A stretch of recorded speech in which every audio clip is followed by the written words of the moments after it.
Hey, this is Alex Head, founder of Subtext Radio.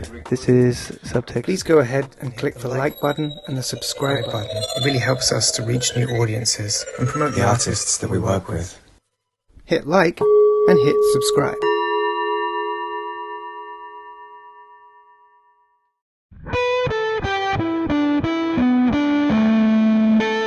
You are listening to Subtext Radio. Okay, start again.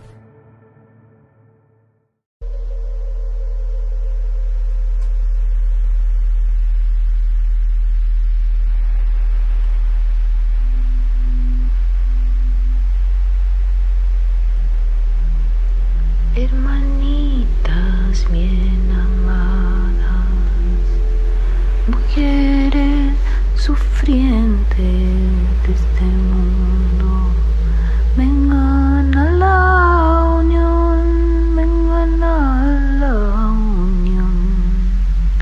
unión de las mujeres es la única fuerza que puede cambiar el mundo. Hermanitas bien amadas, mujeres sufrientes de este mundo, vengan a la unión de las mujeres es la única fuerza que puede cambiar este mundo.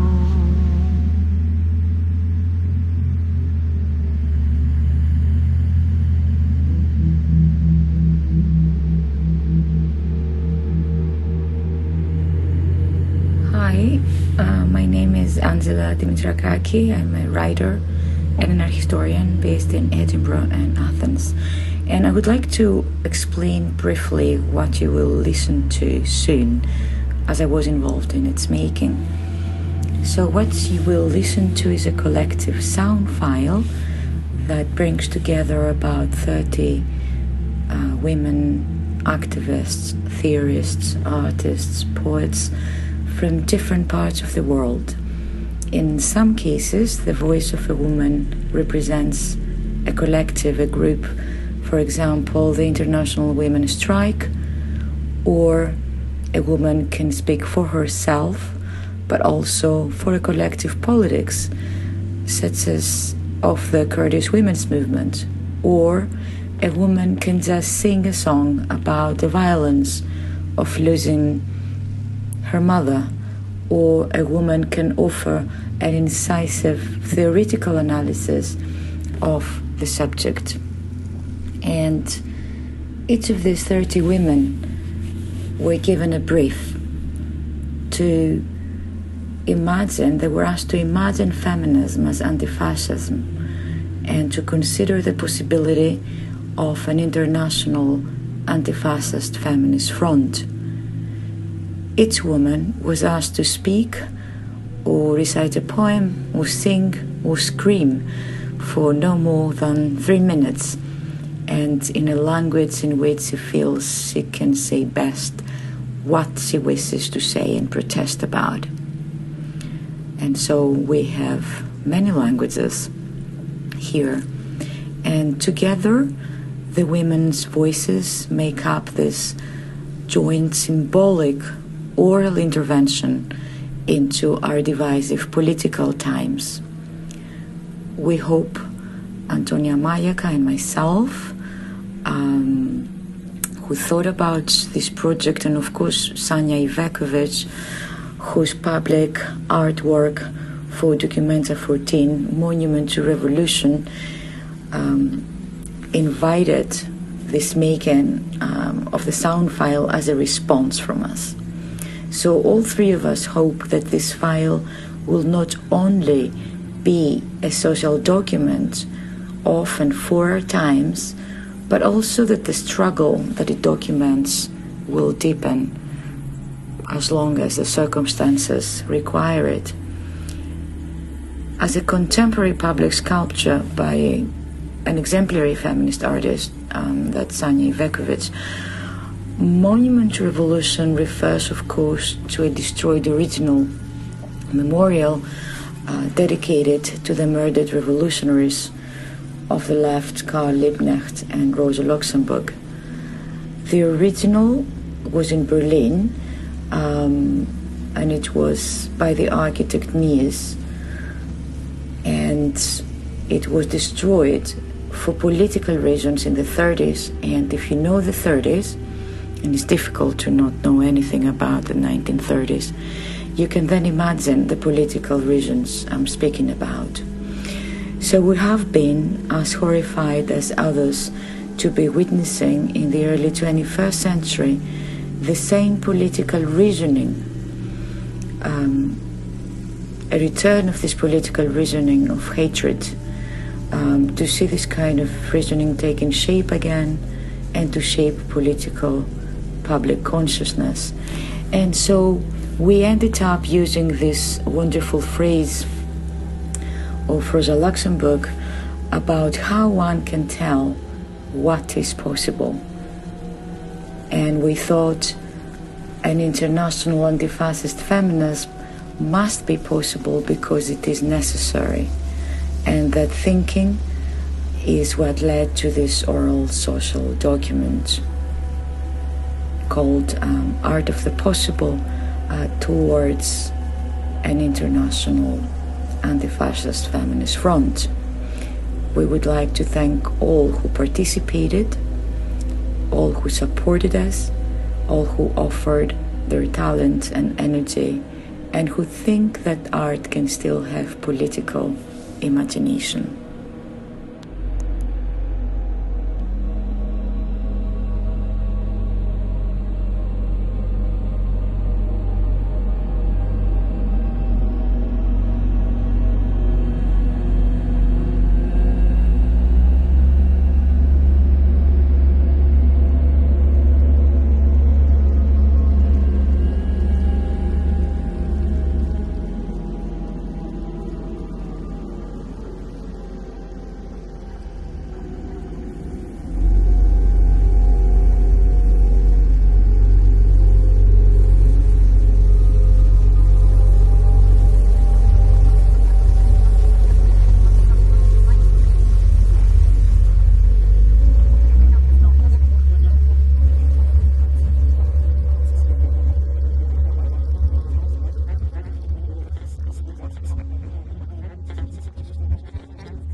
Historical fictions, or How to Build a Culture from Scratch, a manual for the aspiring tyrant. Get some land, some people, or get some land from some people.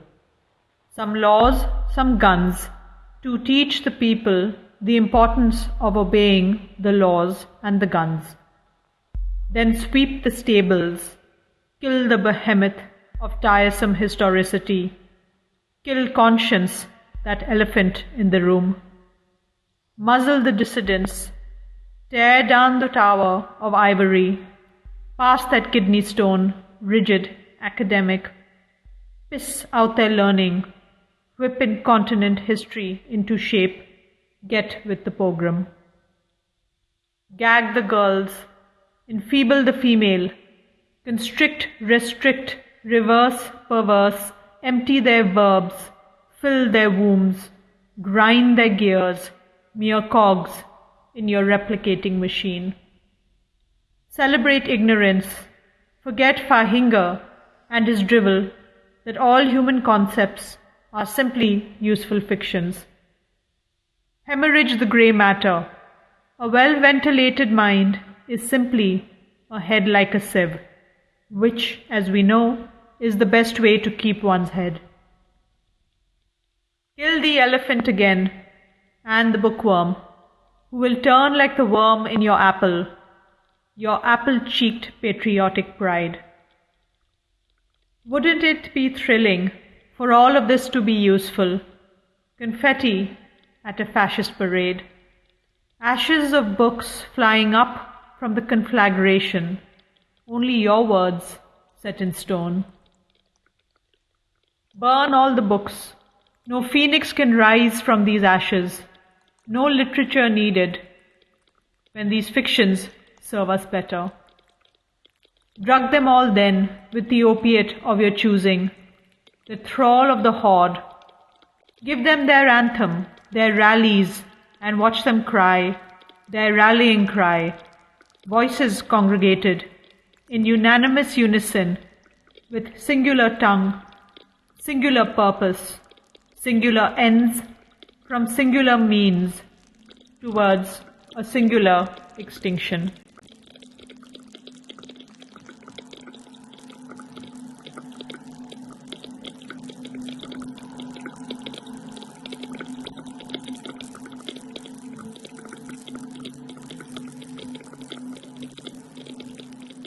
I organos fenomeno in contis africis, telona tonizo, yamia fora, poso simandiki in ekinoniki endaxi ton metanastrion, que ton pediontus, stineleniki kinonia.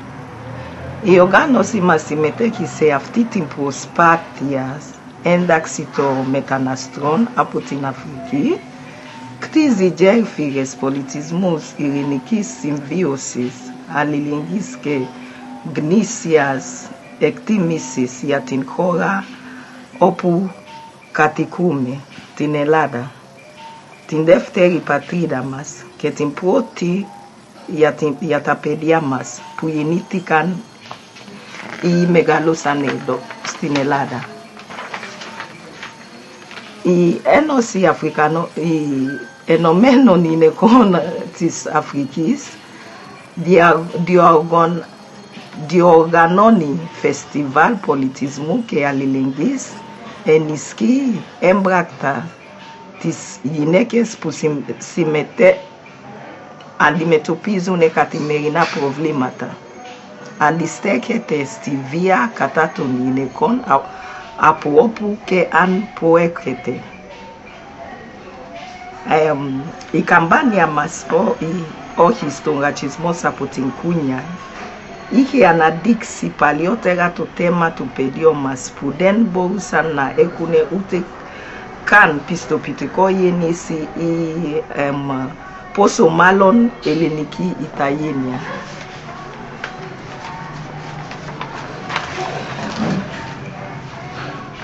Idrasismas episis tonizi oti monoplutos kekerdos borina ekti apotin senandisi politismon. To proto putelo na tonizo ine oti signa idiaki atis paramonis enos antropo stinelada denton canina ine nomimos.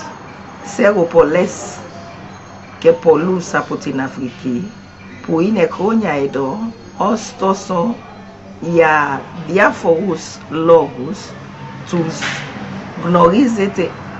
norizete calitera ite ekasantina dia paramonis tus ite demboresana puktisune ketin paramoni me na cartisto hieri capi stigmi natus acusu.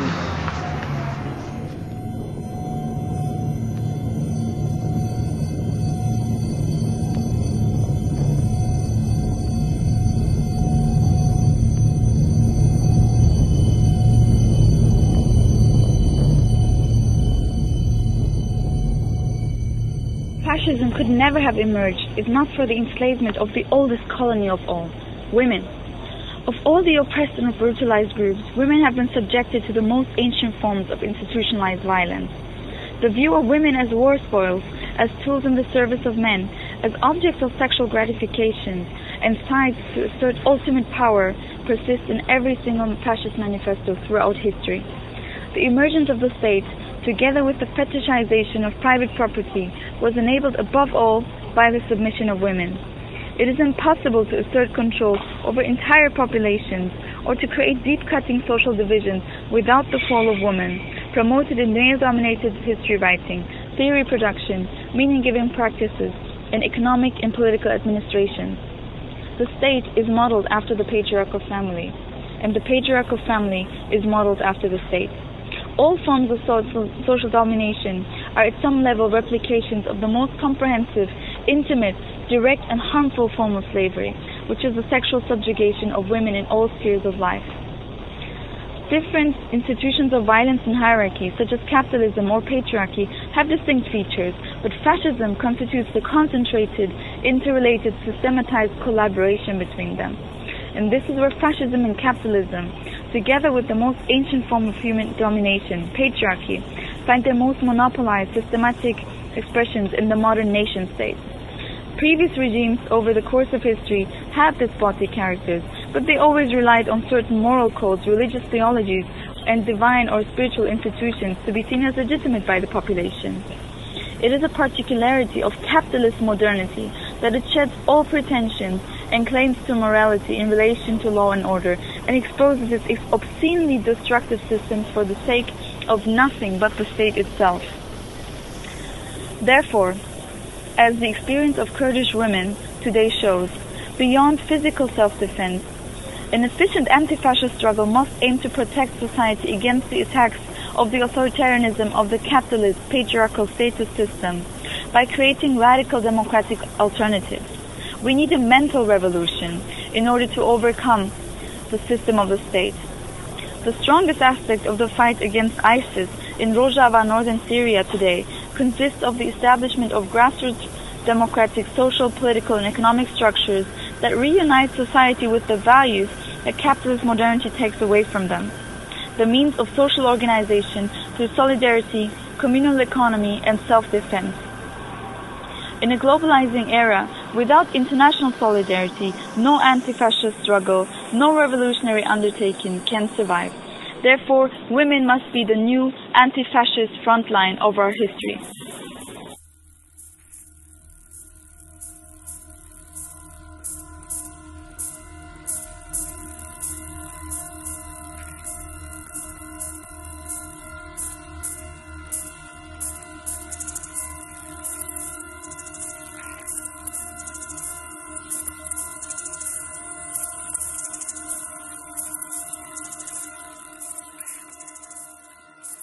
Mam marzenie, aby Międzynarodowy Feministyczny Front Antyfaszystowski stał się ogólnoświatowy. Mam marzenie, aby wywołać wszechświatowy antyfaszystowski strajk generalny.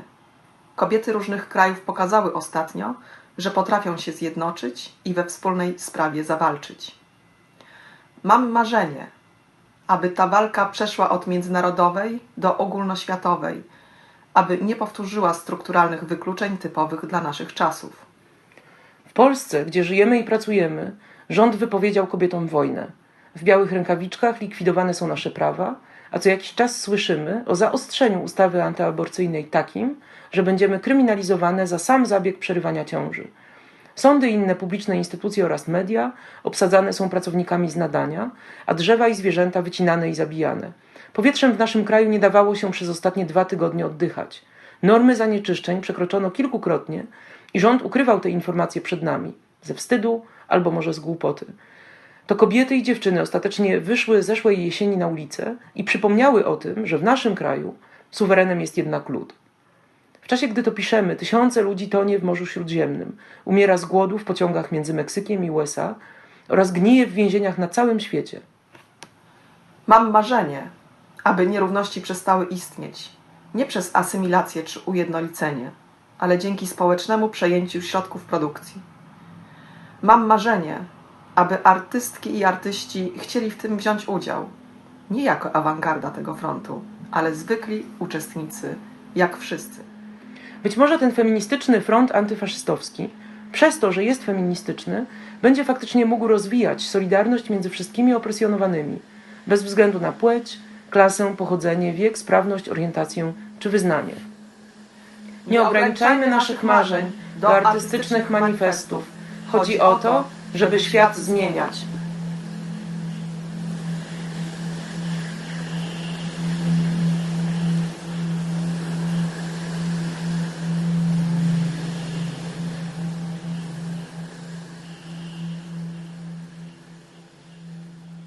The question of what is to be done, as a question which affirms again and again that there is something to be done, activates the register of praxis, including of course the praxis of thought, as an opening of time and space.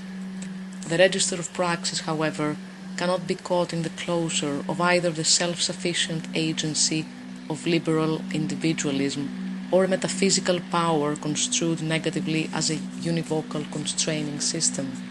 Engaged praxis is always that which opens the political to an incomplete and unforeseeable historicity within the globalized distribution of capital, resources and bodies.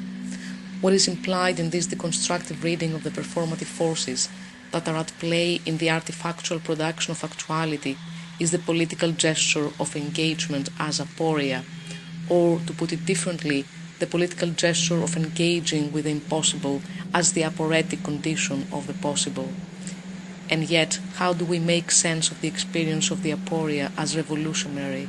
Through what fictional and affective devices do we engage with it? The always unprefigurable and potentially subversive performative politics of critical engagement is what becomes the occasion for enacting feminism as anti-fascism. Can we move beyond treating the interminable question of the capacity to act in terms of possible versus impossible?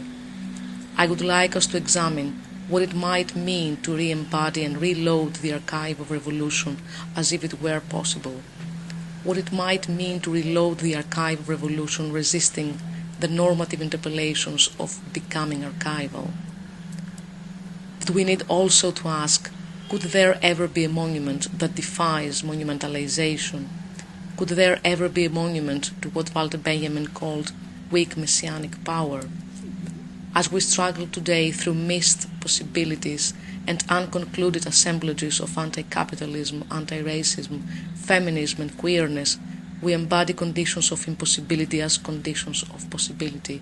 This continuous making possible is, I think, what makes performativity political and ultimately crucial for transformative collective acts and arts in the present. It is precisely this collective critical intensity, dislodged from any heroic and teleological connotations, that creates spaces for rethinking and reenacting feminism as anti-fascism.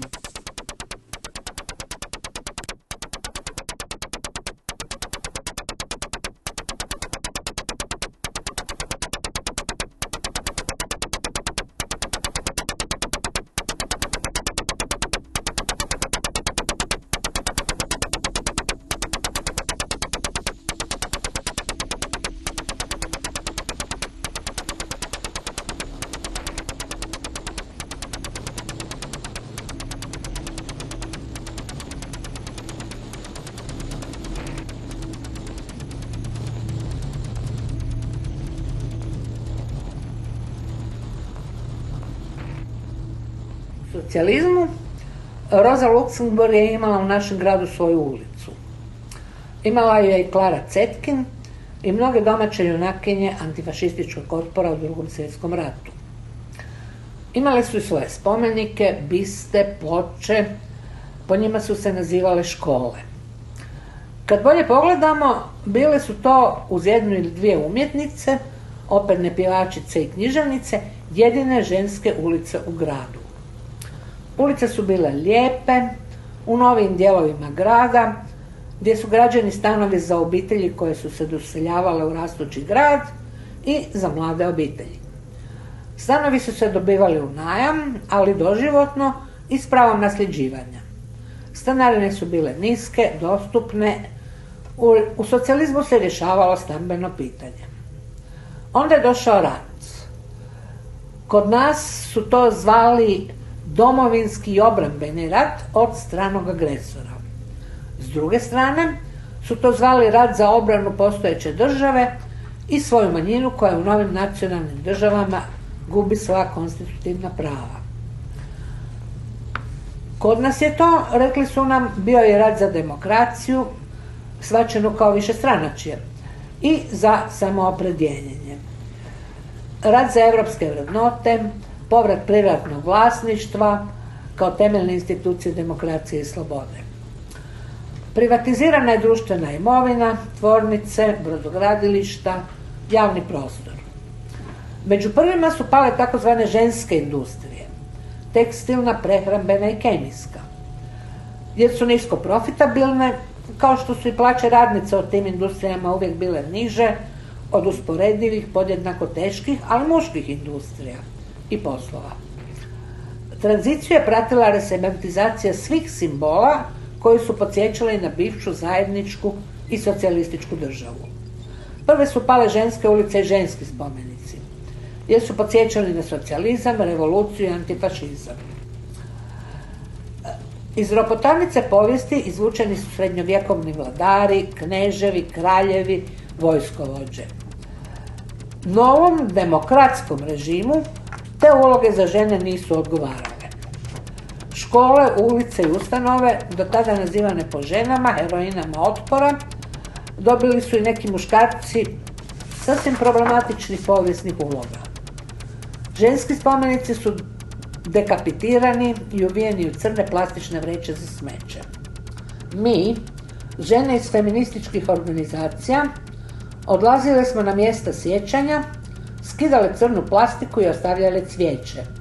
Ljubici Gerovac, Anki Butorac, Nadi Dimić, sestrama Baković, Rozi, Klari i Aleksandri. Jedna od svojih ključnih organizacija, koja je za vrijeme rata pružala pomoć ženama i izbjeglicama, među kojima je bilo i žena silovanih u ime nacije i vjere i narodne demokracije, nazvali smo Centar za žene Rosa. Nismo se usudili navesti puno ime i prezime Rosa Luxemburg. To bi nam još više otežalo život i rad u onako teškim uvjetima. Ali znalo se koju Rozu mislimo.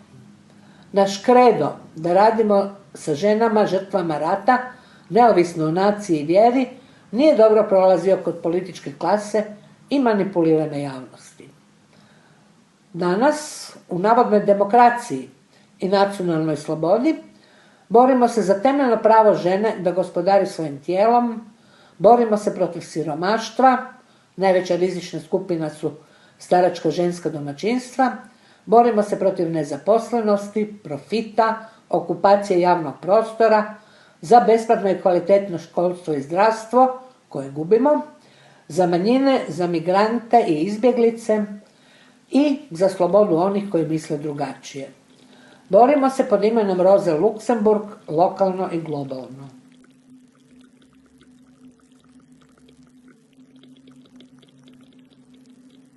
There is a new common ground. Its foundations are neo-colonialism, neo-fascism, neoliberalism and fundamentalisms. Its foundations appear solid. Its foundations are solidifying because they are popular. They become ever more popular by the second. They go viral through the digital infrastructures, catering to digital publics. Its foundations feed on Twitter feed. Its foundations feed on the celebration of violence in words and images. Its foundations are toxic. Misogynistic and racist violence are promoted, celebrated, rapidly accelerated. Individual weaponization and perpetual war are joining forces. Bodies and lives are made vulnerable. The attacks are permanent. Their disastrous impact is massive. Every day a bit more. Every day a bit more violent. Every day a bit more normalized. Every day a bit more solid. It is against all odds. It is against the dystopian reality called everyday that we have to think of a we that stands its ground. Biopower and necropolitics fulfill each other, surplus value from life and from death. Reality is grim, reality is harsh. Reality is not getting any better, we are led to believe through all globally and socially networked channels of misinformation. Not giving in, not giving up. How to go on? How to go on? How to go on as if things can never be made right again. How to go on as if it were possible to set things right. How to go on as if it were possible to resist. How to go on as if it were possible to work toward emancipatory transformation on a global scale. To go on as if it were possible to make claims for the future, to live these claims, to practice these claims, to make these claims real, to make claims as a basis for futurity, that there can be a future that is not beyond repair, that there will be a future that we actually can repair, to speak as if it were possible to have a voice in common, to speak as if it were possible that the voice in common can gain momentum, to speak as if it were possible that such momentum can lead to a new common ground, to act as if it were possible to build an anti-fascist international feminist coalition, to act as if it were possible to make claims for anti-racist feminist futures.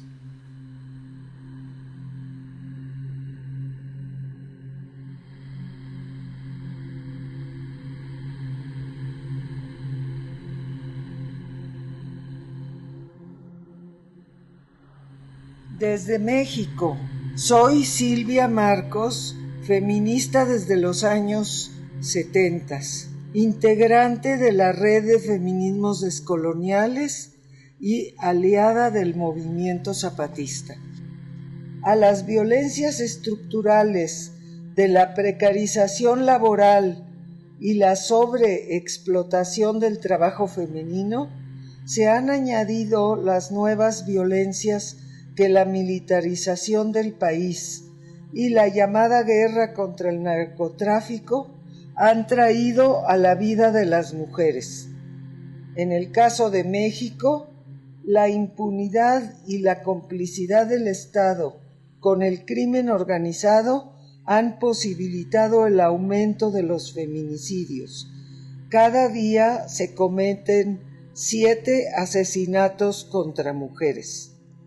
La crueldad con la que son violentados los cuerpos femeninos parece ser parte de las estrategias de terror utilizadas por los grupos armados que se enfrentan en esta guerra no convencional. La violencia hacia las mujeres ha dejado de ser un efecto colateral de la guerra y se ha transformado en un objetivo estratégico de este nuevo escenario bélico. Rechazamos esta pedagogía de la crueldad que se ha centrado en los cuerpos femeninos, sobre todo de mujeres pobres, racializadas y trans. Con el paro exigimos un alto a la violencia contra las mujeres migrantes que diariamente cruzan fronteras geográficas y simbólicas, enfrentándose a violencias inimaginables, no solo en los Estados Unidos, sino también contra quienes llegan a nuestro país desde Centro y Suramérica y sufren violencias similares o peores a las que viven las mujeres mexicanas y latinas del otro lado de la frontera. Nosotras repetimos, ningún ser humano es ilegal y alto a la criminalización de la migración. El actual periodo de globalización económica y reformas estructurales neoliberales ha profundizado la desigualdad de nuestras sociedades y con ello ha acentuado la feminización de la pobreza. Unimos nuestras voces al paro internacional de mujeres para recordar que miles de mujeres indígenas, afrodescendientes y campesinas están siendo despojadas de sus tierras, y desplazadas por megaproyectos, muchas veces en complicidad con la violencia del crimen organizado y la anuencia de los estados nacionales. En la lucha por la defensa de la tierra, mujeres han sido asesinadas, desaparecidas, violentadas. Exigimos justicia para ellas. Queremos visibilizar esa violencia cotidiana que vivimos en nuestras calles, en los espacios laborales, en los espacios de estudio y en el esparcimiento. El cuerpo de las mujeres se ha vuelto el espacio mínimo en que se desata esta guerra del capital contra la vida. Nos queremos vivas, ni una muerta menos. Nos unimos desde México, las feministas mexicanas, al Frente Feminista Antifascista.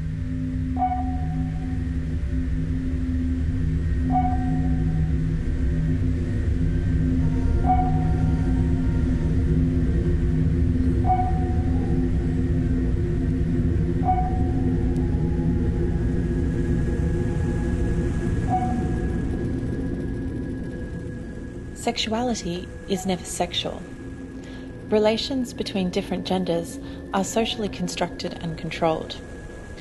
Unlike class antagonism, which results from inequality and exploitation, gender and racial antagonisms have no material origin or raison d'etre.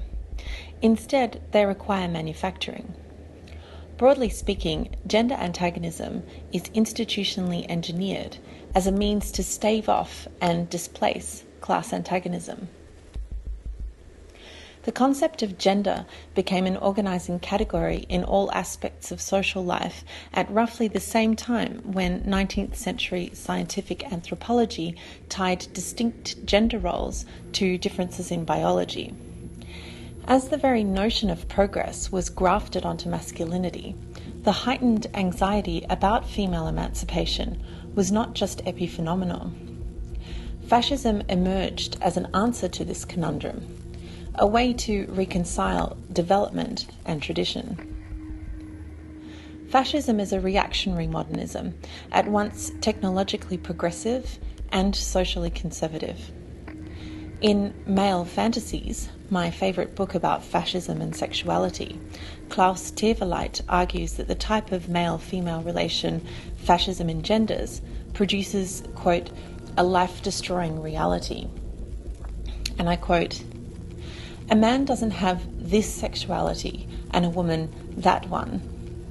If it seems possible today to make empirical distinctions between male and female sexuality, that only proves that male-female relations of production in our culture have experienced so little real change for such a long time that structures have arisen whose all-pervasiveness tempts us into regarding them as specific to sex.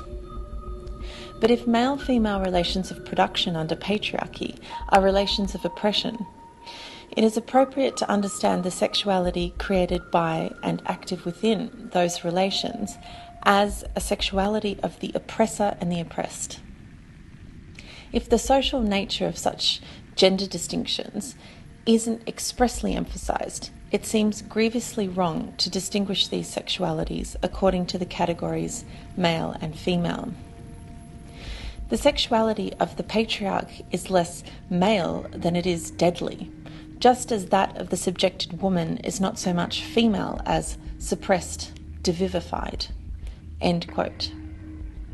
From this perspective, the non-identity between class consciousness and mass movements hinges on the question of gender. When sexuality is predicated on a matrix of dominance and submission, all demands for equality will be perceived as an attack on masculinity, which is why Teweleit asks, to what extent does this patriarchal organisation of life adopt fascism in order to ensure its own survival?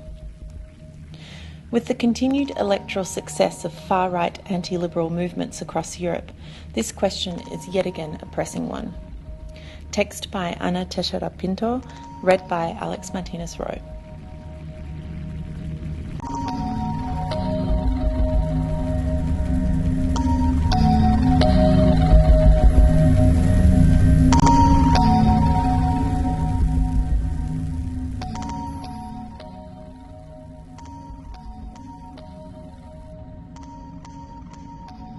Isabel Loray, was sollte dem Antifeminismus entgegengesetzt werden? Antifeminismus und Antigenderismus sind keine isolierbaren Positionen, sondern in der Regel Teil einer extrem rechten Ideologie, für die der Fokus auf Nation und Volk als identitäre und homogene Gemeinschaften konstitutiv ist.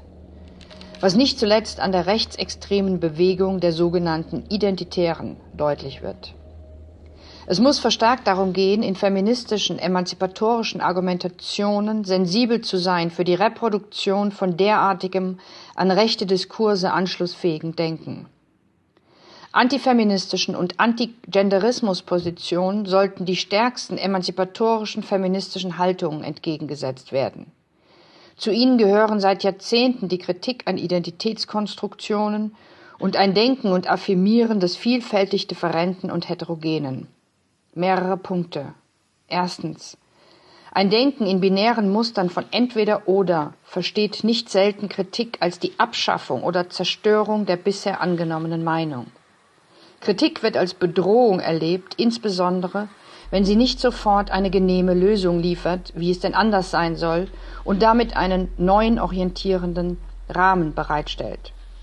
Ein Denken entlang von solchen sicheren Ordnung tut nichts anderes, als Herrschaftsverhältnisse zu stabilisieren. Dagegen braucht es Analyse und Kritik, die auf komplexe Zusammenhänge hinweist und auf Differenzierungen besteht. Zweitens.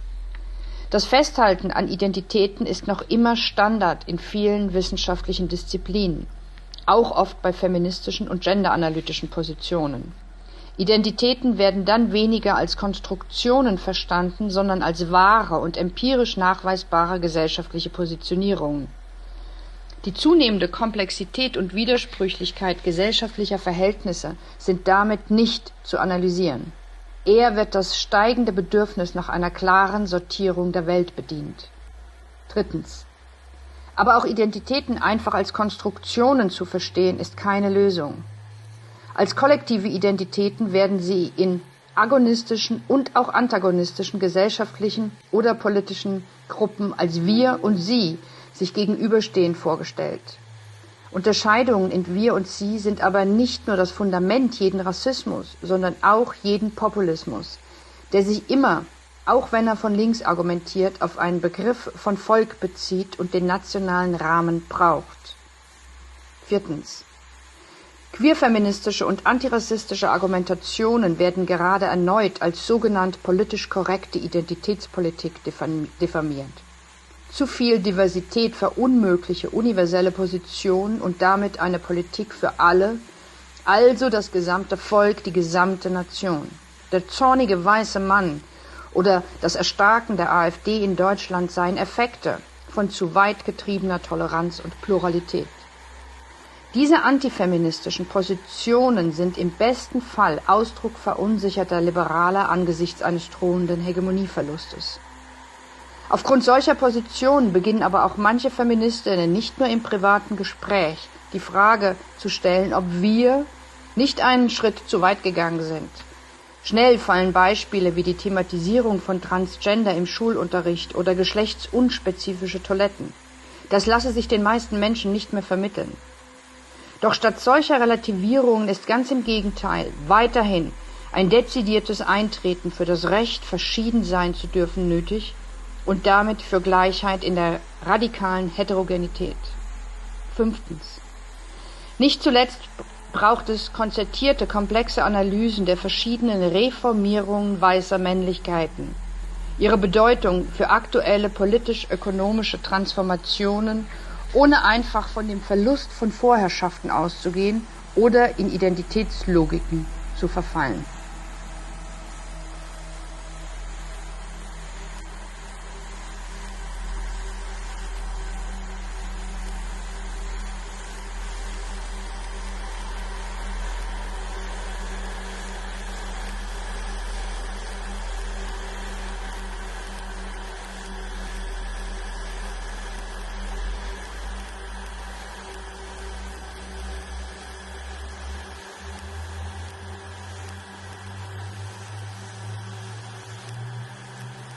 Türkiye'de kadın hareketi 1980'lerde başlamadı.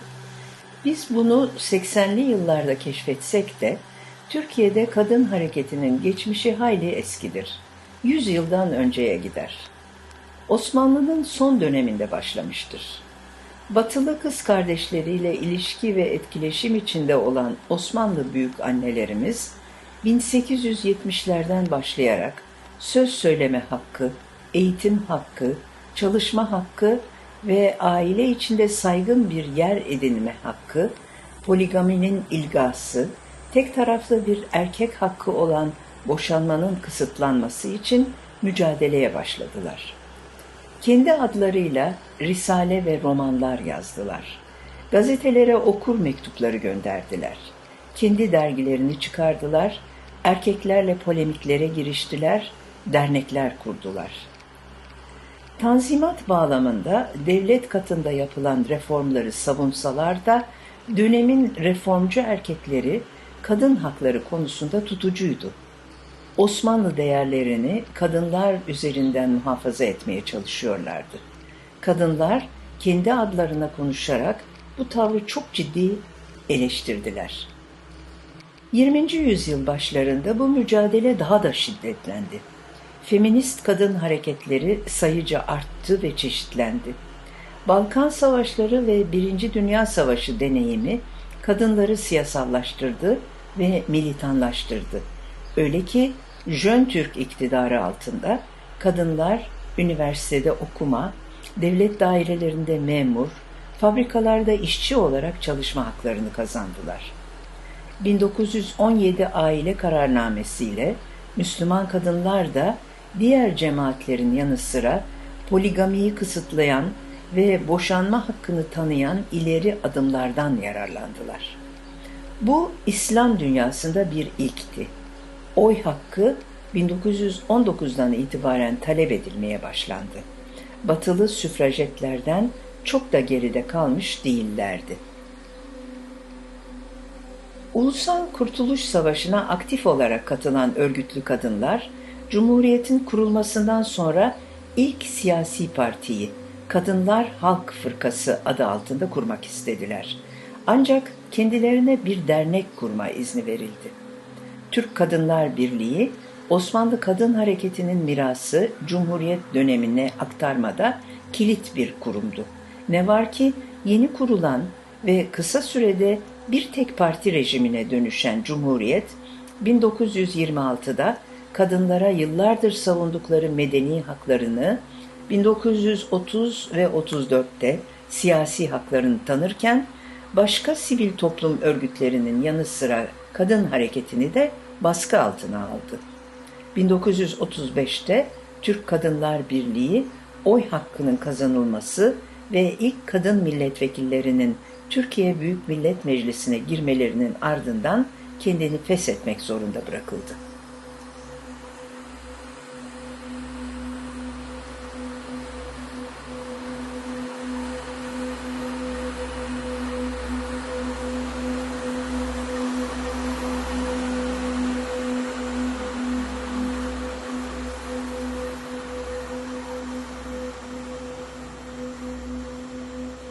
Hello, comrades.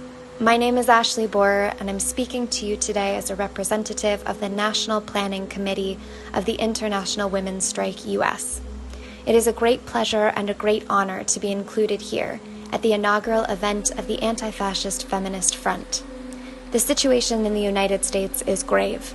As I'm sure many of you know, we are right now organizing and fighting against racist and Islamophobic travel bans passed by presidential fiat. Indigenous rights and the environment are under grave attack as the forcible evacuation of Standing Rock has shown us once again.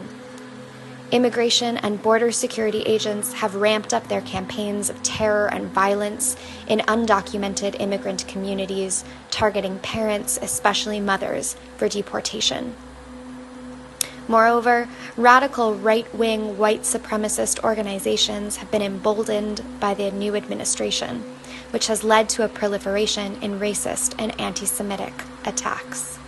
We have a president who has gleefully recounted sexually assaulting women on multiple accounts.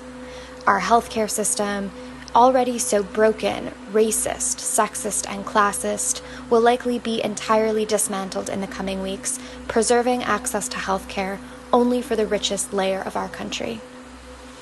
Even the smallest wins for lesbian, gay, bisexual, queer, and trans communities face immediate rollback, and reproductive rights are under continued assault, with one lawmaker referring to women as mere hosts to the fetuses they carry.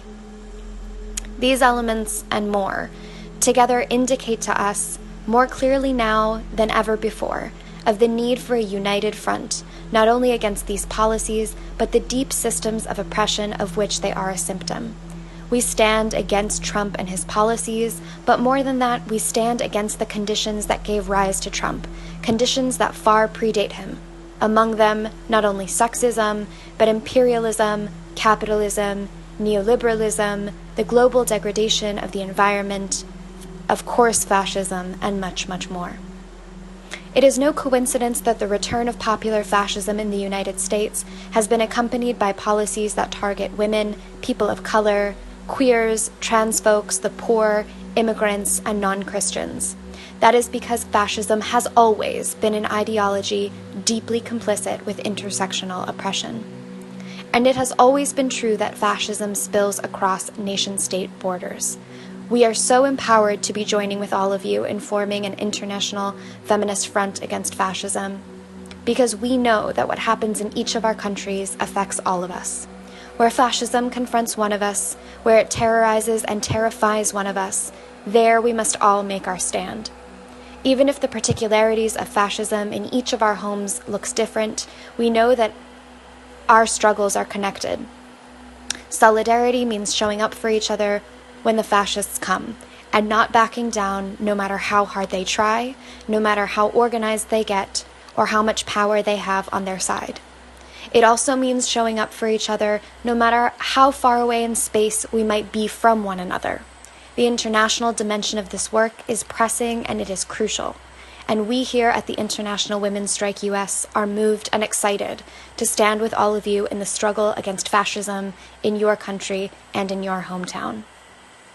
We at the International Women's Strike US are deeply committed to fighting the global rise of fascism in all of its forms, but especially those that target the most vulnerable among us, the poor, women of color, undocumented people, sex workers, trans people, and everyone who is targeted by this regime. We believe in the principles of intersectionality, and we proudly proclaim that any feminism worth fighting for would be one that stands against not only sexism, but fascism, racism, capitalism, imperialism, homophobia, transphobia, and ableism, in order to build a world founded on principles of liberation for all people. At this year's Women's Strike in the US, just this past March 8th, feminists of all genders around the country went on strike, and at many of the demonstrations, the words of legendary Jewish feminist labor organizer Rose Schneiderman rang out. She wrote in 1912, "What the woman who labors wants is the right to live, not simply exist. The worker must have bread, but she must have roses too." The International Women's Strike US joins all of you in the global struggle against fascism because we believe that we all deserve to live, not simply to exist. To live well, to live full of joy, full of love, beauty, and art. Our ability not only to live well, but to live at all, is threatened by the rising regime of global fascism. The road to bread and roses will be paved with fierce, feminist, Antifa activism, and we are proud to walk alongside you, arms linked, down that road. Thank you, solidarity, and love to you.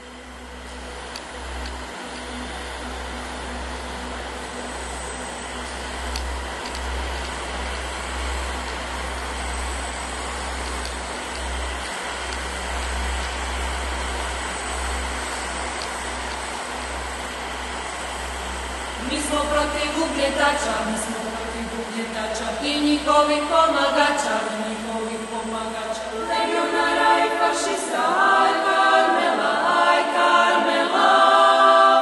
Legionara i fašista, aj Karmela, aj Karmela.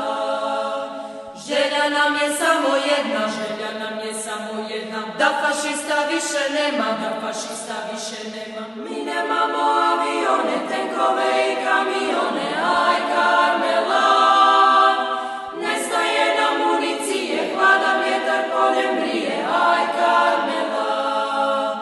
Ne mogu nam bombe ništa, ni oluja niti kiša, gdje se ova pjesma čuje, aj Karmela, tamo srce pobjeđuje, aj Karmela, gdje se ova pjesma čuje, aj Karmela, tamo srce pobjeđuje, aj Karmela,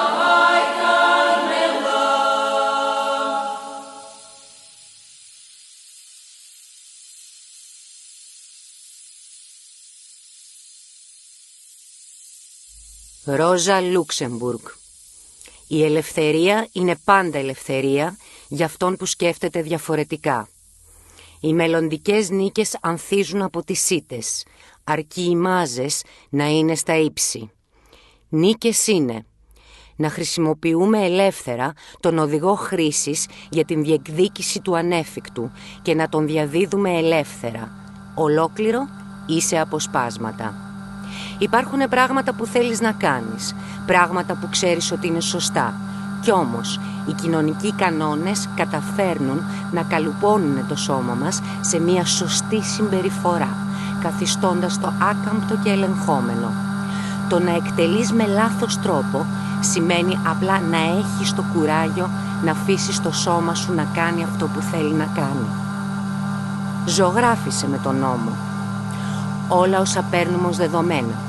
Το Σαββατοκύριακο, τα δικαιώματα των ομοφυλόφιλων, η αντισύλληψη, οι γυναίκες που φοράνε παντελόνια, το δικαίωμα στην απεργία, η δημιουργία ενός συνδικάτου, η εκτύπωση ενός ανεξάρτητου εντύπου. Τα πάντα κερδίθηκαν με ανυπακοή, με ανθρώπους που απλά παρέβαιναν τους νόμους που ένιωθαν άδικους. Στο δοκίμιό του, φαντασιωνόμενος έναν μελλοντικό κόσμο χωρίς κυβέρνηση, όπου όλοι θα ήταν ελεύθεροι να γίνουν ο καλλιτέχνης της ίδιας τους της ζωής, ο Όσκαρ Βάιλντ πρότεινε ότι η ανυπακοή, στα μάτια όποιου έχει διαβάσει ιστορία, είναι η πραγματική αρετή του ανθρώπου. Η πρόοδος έχει γίνει μέσω της ανυπακοής και της εξέγερσης. Γνώριζε ότι μόνο εκφράζοντας τις μεγαλύτερες επιθυμίες του, αν και παροδικά θα μπορούσαν να τον οδηγήσουν στη φυλακή, θα ήταν πραγματικά ελεύθερος. Όταν η αστυνομία και τα μέσα μαζικής ενημέρωσης εγκληματικοποιούν την ανυπακοή μας, δεν θα πρέπει ποτέ να ξεχνάμε. Όπως μας θύμιζε ο Μάρτιν Λούθερ Κίνγκ Τζούνιορ σε ένα γράμμα από το κελί της φυλακής του, πως ό,τι έκανε ο Άντολφ Χίτλερ στη Γερμανία ήταν νόμιμο και ότι οι περισσότερες δράσεις των μαχητών της ελευθερίας και της αντίστασης θεωρούνταν παράνομες. Οι καλλιτέχνες πάντα παρέκαμπταν και παρέβαιναν νόμους και όχι μόνο τους νόμους της τέχνης. Οι καλύτερες εκπλήξεις συμβαίνουν όταν παραβιάζεται ένας νόμος ώστε να αναδείξει μια αδικία και το δικαστήριο αθωώνει τους παραβαίνοντες στον νόμο. Μη φοβάσαι τον νόμο. Απλά γνώρισέ τον και χρησιμοποίησέ τον σοφά, έχοντας πάντα κατά νου πως πολλά από τα πράγματα που είναι κανονικές, καθημερινές δραστηριότητες ήταν δικαιώματα που κατακτήθηκαν από ανθρώπους που έσπασαν τους κανόνες της εποχής τους. Η διαμαρτυρία είναι όμορφη.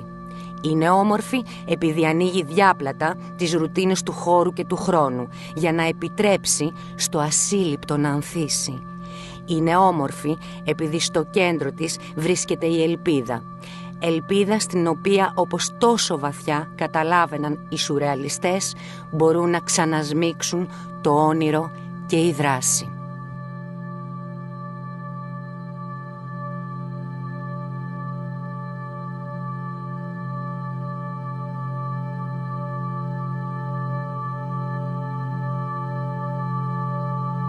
Mata air kehidupan.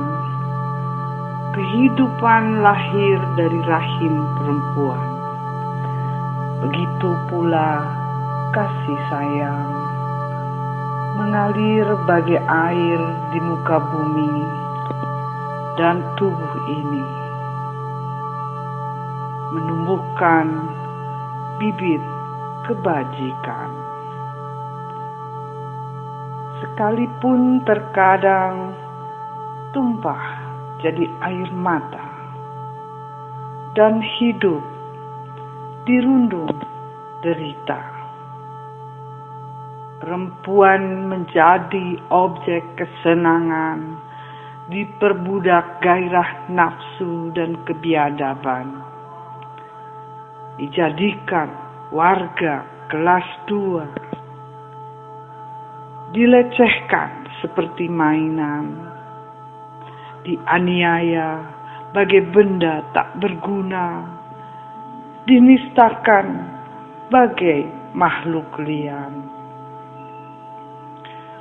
Perempuan tak pernah menyerah dan diam, bangkit berdiri dengan berani, mengunyah masalah dengan kecerdasan dan menghadapi kesulitan dengan kebijakan. Kasih ibu kepada beta tak terhingga sepanjang masa, hanya memberi, tak harap kembali, bagai sang surya menyinari dunia. Kasih ibu kepada beta tak terhingga sepanjang masa, hanya memberi, tak harap kembali, bagai sang surya menyinari dunia.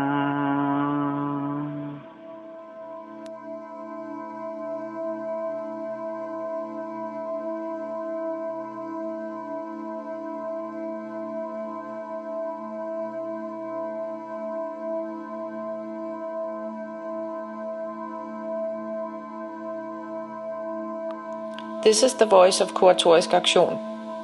We are an independent curatorial collective based in Copenhagen, Denmark. We use curating to address the root causes of social, economic, and environmental injustices, and to present other ways of organizing the world. In 2015, terrorism allegedly hit Copenhagen when 3 shootings took place. The first shooting happened on February 14th during a public event titled Art, Blasphemy and Freedom of Expression. A gunman killed a civilian and wounded 3 police officers. The controversial Swedish artist Lars Vilks was among the speakers and is thought to have been the main target because of his controversial Mohammed drawings. The second shooting took place later that night outside Copenhagen's synagogue. A gunman killed a Jewish security guard and wounded 2 police officers.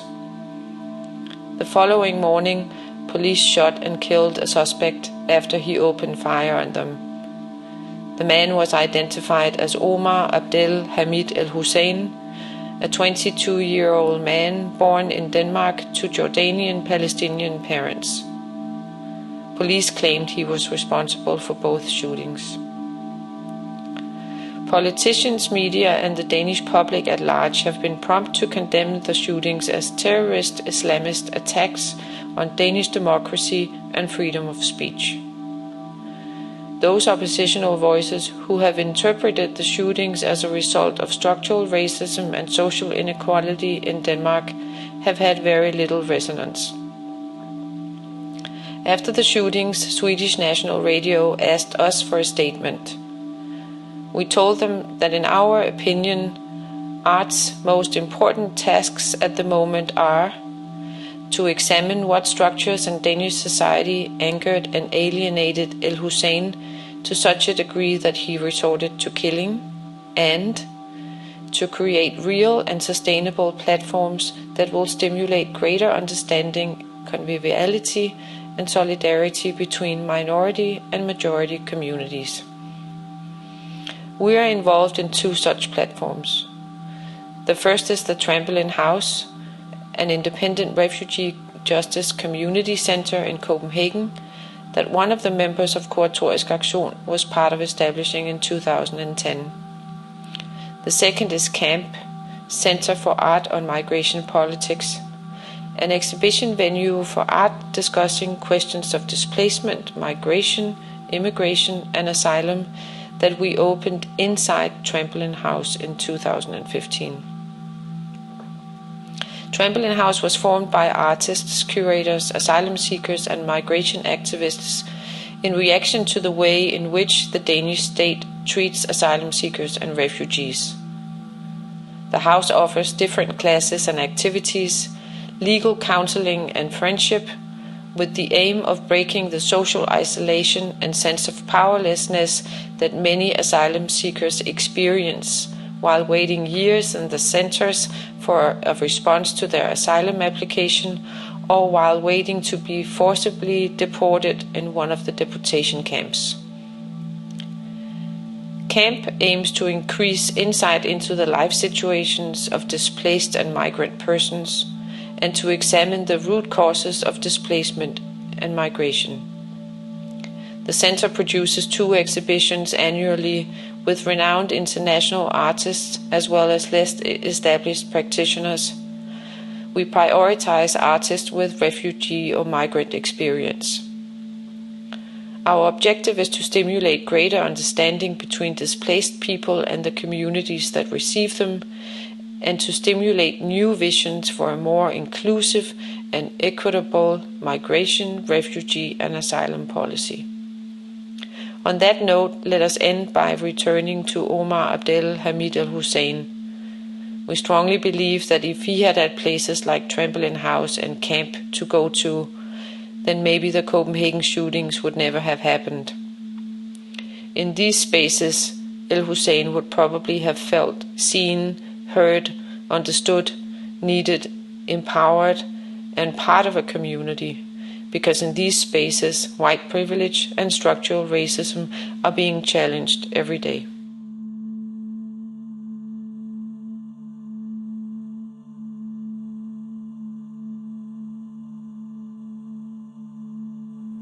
Σου μιλάμε. Είμαστε η αναδιοργάνωση του εκλειπώντος μέλλοντός σου, συγκροτημένοι με αβεβαιότητα και θυμό, αστάθμητο στο παροδικό σου μνημείο. Ανάμεσα σε οίκους ταπεινού παρουσιαστικού και σεξουαλικής δουλείας. Το μόνο για το οποίο δεν θέλαμε δεύτερη γνώμη είναι αν το σώμα είναι ξέχωρα από το πνεύμα. Πώς ήταν οι τελευταίες σου στιγμές? Είπες όχι. Αντιστάθηκες. Σε ενημερώνουμε. Η Κίνα πήρε σειρά στην κατάκτηση της Αφρικής. Οι Anglo Gold Ashanti και οι Barrick Gold ληστεύουν σε χρυσό τις απικίες. Η άγνωστη σου Γιουγκοσλαβία είχε σύντομη ζωή και βίαιο θάνατο. Η Πολωνία φοβάται τη Ρωσία. Ο κόσμος φοβάται τη Νέα Αμερική. Η Συρία συμβολίζει όλες τις μάχες. Οι γυναίκες προσπαθούν ξανά, επίμονα να απεργήσουν. Σε διαβάζουμε, ως επιτοπλίστων φτωχές ανάμεσα σε 496 εκατομμύρια γυναικών που δεν μπορούν να σε διαβάσουν. Στο πρώιμο ανάστατο αιώνα, κερδοσκοπικών φασισμών, διαχεώμων και κρατικών, φασισμών διαταξικών, συμμετοχικών, έχουν βγει μαχαίρια και σημαίες αγάπης για υποταγή και εξουσία, επιθυμίες για συνοπτική συντριβή, κάθε αντίσταση στην πρωταρχική συσσόρευση. Σε επαναλαμβάνουμε. Σε συνθήκες ιδεολογικού στρες, το ερώτημα γιατί συνέβη κάθε ήττα πρέπει να απαντηθεί. Μα οι ήττες είναι πολλές. Η ζωή των γυναικών λίγη.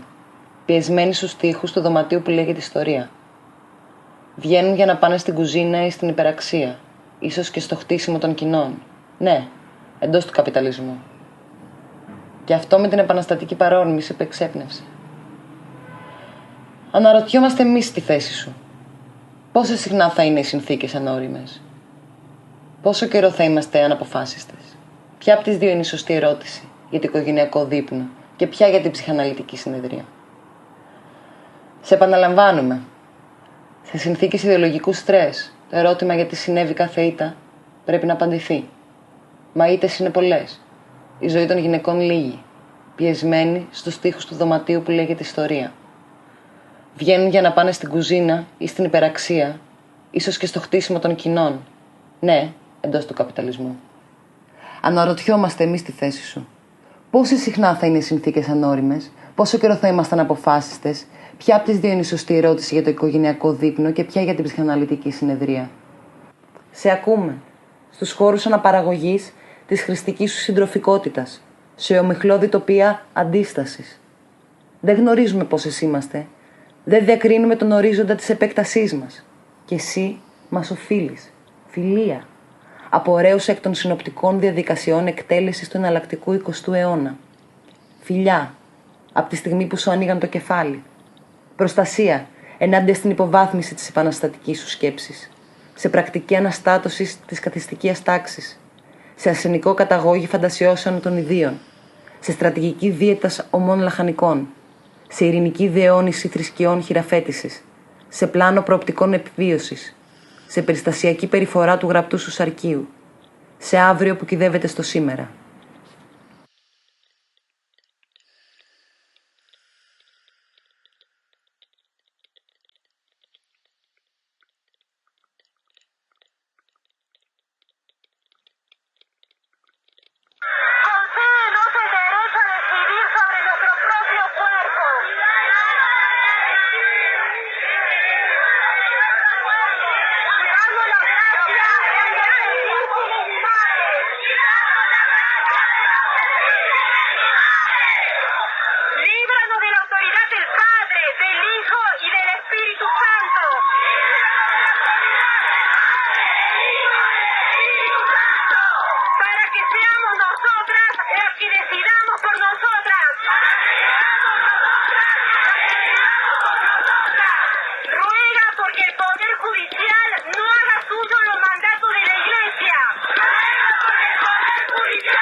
Oración por el derecho al aborto, mujeres públicas, audio registro en el Encuentro Nacional de Mujeres, Jujuy, Argentina, 2005.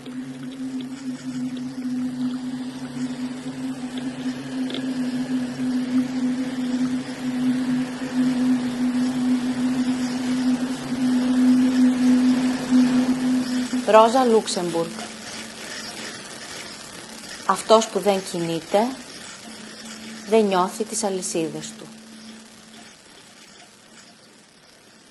Θέτης. Μία εκ των Ηρίδων.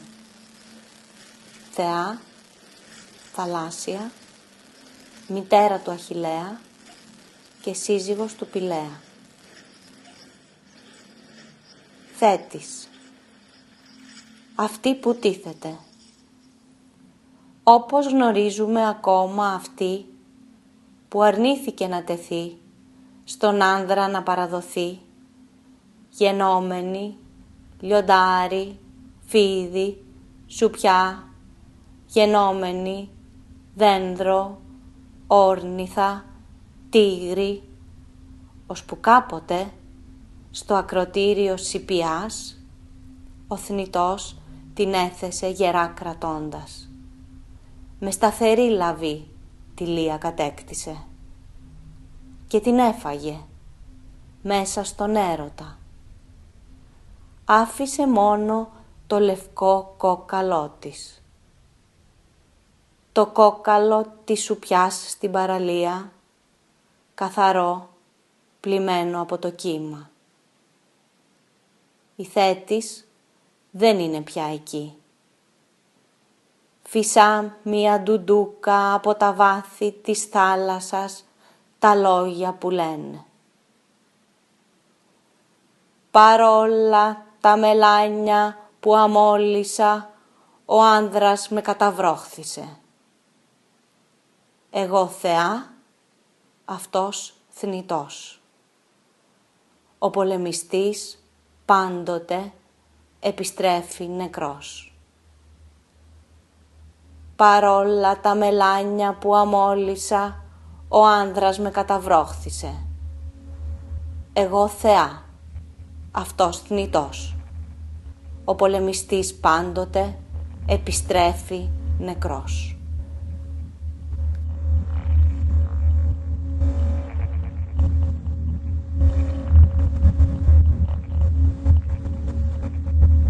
Väga vähe on Eestis neid, kes diskrimineerimise vastu midagi ette võtavad. Juba koolis ajalootunnis õpitakse, kuidas eestlased on ellu jäänud erinevate ülemvõimude all just oma uhkuse alla neelamise ja konfliktide vältimisega. Erinevatest probleemidest rääkimise juures väidetakse pidevalt, et eestlastel ei ole kultuuriliselt omane demonstreerida ja oma õiguste eest avalikult võidelda.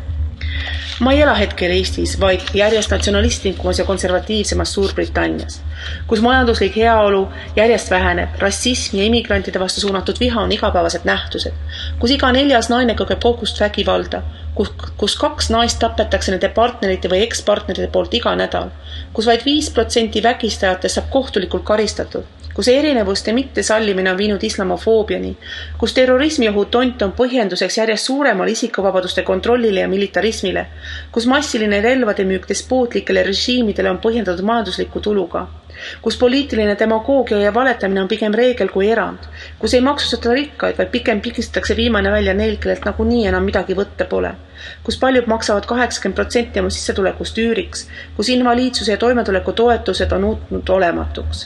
Ega Eestis olukord suurt parem ei ole. Ma ei suuda täpselt määratleda seda momenti, millal see poliitiline survekater minu jaoks auru välja ajama hakkas. Erinevate probleemide ebaõigluste hulk kasvas liiga suureks, et rahulikult oma ateljeenurgas galeriinäitusteks kunsti edasi toota. Feministina olen ma alati sõna võtnud soolise võrdõiguse ja muude inimõiguste teemadel, aga tänavaaktsioonidel demodel olin ma varem eelkõige osalenud ühena massist. Nüüd olen ma mitmete gruppide aktiivne liige. Pagulaste ja immigrantide teema on kõikjal kuum. See tekitab emotsioone. Hiljuti rääkisin ühes Eesti elava sugulasega, kes ennast tolerantseks inimeseks peab, aga üliemotsionaalselt mind ründas, et ma osalen aktivistlikus tegevuses migrantide kaitseks. Üritasin talle seletada, et peale teist maailmasõda oli tuhandeid Eesti põgenikke, kelle käekäik sõltus sellest, kas neid võeti vastu või Nõukogude Liitu tagasi saadeti. Ega neil ei olnud mingit vara, millest elada, ega normaalseid õigusi. Selle peale sai ta eriti pahaseks, sest ma ei saavat aru, et Eestis on jube probleem. Neid on nii palju sisse lastud ja nad varastavad kõigi eestlaste puhast pesu nöörilt, kuna nad ei taha ega suuda ise oma pesu pesta. Küsisin siis, et kas ta ise on mõnd pagulast kohanud. Vastus oli ei. Selles ongi probleem, puudub inimlik kontakt. Mitte ükski ühiskonna probleem ebaõiglus ega ebavõrdsus ei teki isolatsioonis. Iga üksiku inimese elu eest tuleb võidelda, neile tuleb anda parema tuleviku lootust. Aga nii Eesti kui Suurbritannia on oma uksed suhteliselt hästi sulgenud, mitte ainult pagulastele, vaid tolerantsusele ja humanismile üldiselt. Kui ei oleks aktiviste, kes inimõigustest seisavad, siis ei oleks mingit lootust, et helgem homne on võimalik.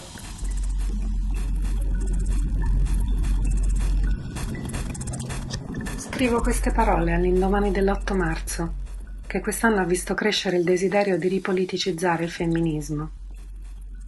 Negli anni, infatti, questa ricorrenza era stata svuotata di qualsiasi significato politico, trasformandosi in un'ennesima occasione per neutralizzare le lotte femministe, nel quadro dell'offensiva neoliberale contro le donne. Insomma, una mutanda offerta per ogni reggiseno acquistato. Così recita lo slogan di una marca di intimo. Questo era il destino che il capitale globale ci aveva riservato per questa data. E invece no. Le lotte femministe non seguono la temporalità lineare del modello patriarcale del progresso, ma fanno ritorno, in modi imprevisti, proprio quando sembrava stessimo perdendo tutto. La mobilitazione transnazionale di quest'anno ha decretato che l'8 marzo non è la festa della donna, ma è un giorno di lotta e di sciopero. Sciopero contro il lavoro riproduttivo e di cura, contro l'insieme dei ruoli che ci paralizzano e contengono la nostra capacità di agire, contro il razzismo imperante che colpisce i soggetti in modo differenziale, a seconda del genere, contro la violenza della norma eterosessuale che opera come potente dispositivo di ricomposizione per le destre europee, qui in Francia dove abito, ma anche altrove. Lo sciopero dunque come una pratica di sottrazione dai dispositivi di sfruttamento e di messa al lavoro delle nostre vite. È nel contesto del movimento femminista transnazionale che si colloca per me il fronte femminista antifascista. In particolare, nell'attuale crisi dell'Unione Europea, l'alleanza tra femminismo e antifascismo appare quanto mai urgente.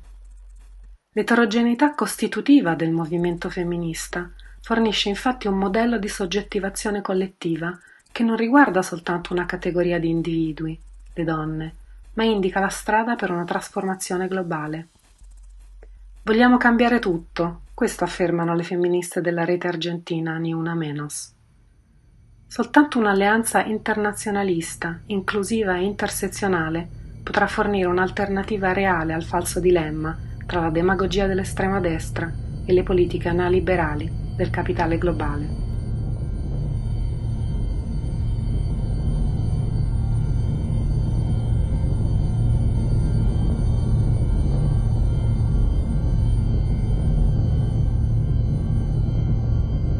Women in National Women's Liberation in New York testify about why they went on strike on January 20th and 21st at the inauguration of the new President, Donald Trump.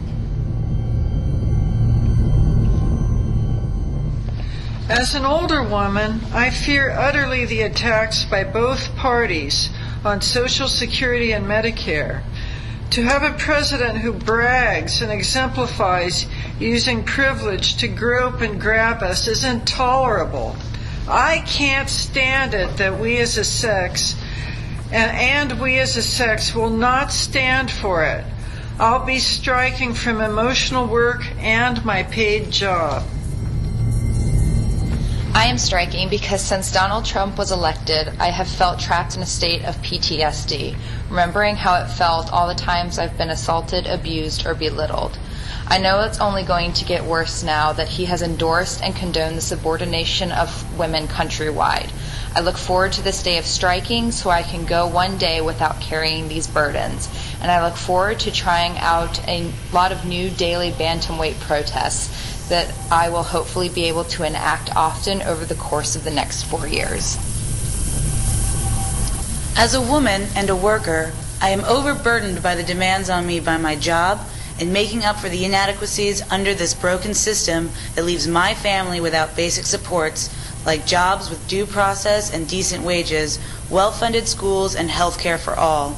I demand respect for women's labor that makes the world go round and will take a 2-day strike to join with my sisters in demanding much better from society.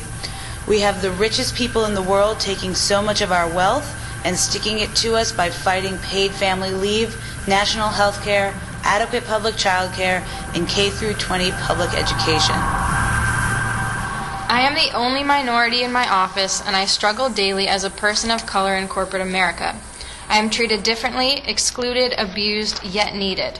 I am striking because my talent, energy, and time should be spent elsewhere on this day to support a much greater movement. I am striking because I don't want to be surrounded by those who oppress, participate in a broken system, deny, ignore injustice, and support a fascist demagogue. I am tired of performing acts of unpaid labor for the benefit of a patriarchal society that won't do shit to protect me. I'll be striking from emotional labor, protecting men's feelings, dismissing my valid needs as a woman of color.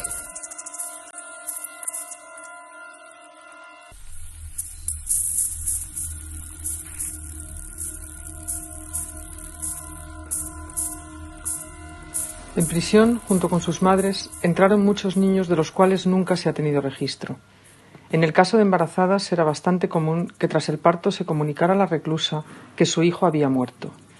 Y si éstas estaban condenadas a muerte, eran ejecutadas inmediatamente después de dar a luz.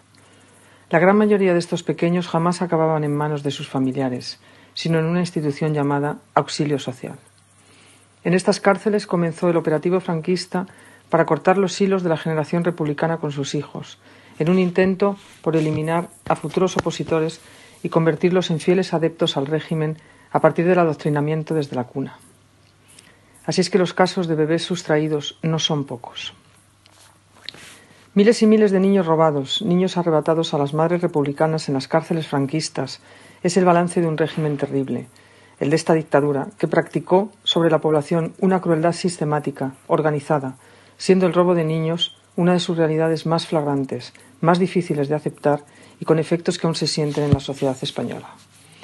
Una red formada por maternidades, hospicios, casas cunas, médicos, enfermeras, religiosos y monjas, unos por dinero, los menos, los más por ideología, pensando en hacer un bien social, un bien en la construcción del ideal nacionalcatolicista de la dictadura. De esos niños, hijos e hijas de rojos, muchos murieron de hambre y maltrato en hospicios, delante de sus madres. Otros fueron entregados a hospitales internados dirigidos por esposas falangistas, donde recibieron un adiestramiento en la doctrina del régimen. Otros fueron entregados a familias en adopción. Todo ello apoyado en un corpus teórico, en la línea de las aberraciones del Tercer Reich, ofrecido por el psiquiatra Antonia Majaca, jefe de los servicios psiquiátricos militares. En su obra, Eugenesia de la Hispanidad y Regeneración de la Raza, se comprueba, dice, la inferioridad mental de los partidarios de la igualdad social y política. Vallejo-Nájera afirma además que el marxismo es una enfermedad y en nuestras manos está en gran parte su tratamiento. Tratamiento que consistió, en parte, en arrancar a la nueva generación de españoles de las manos de sus madres republicanas para educarla bajo la doctrina del nuevo Estado. Aún hoy existen muchos de aquellos niños y niñas que no saben su verdadera historia, ya que una tupida red de organizaciones a lo largo de la dictadura y en la transición a la democracia, y aún hoy, velan para mantener en secreto aquellos crímenes terribles. En 2010, varias instituciones españolas inician tímidamente la investigación de robos de bebés y niños durante la dictadura de Francisco Franco, lo que comenzó como parte de una operación de exterminio político en las cárceles femeninas de posguerra, acabó convirtiéndose en una red mafiosa que se extendería hasta los primeros años de la democracia. Aunque nunca se podrá saber el número de menores, son miles y miles las víctimas.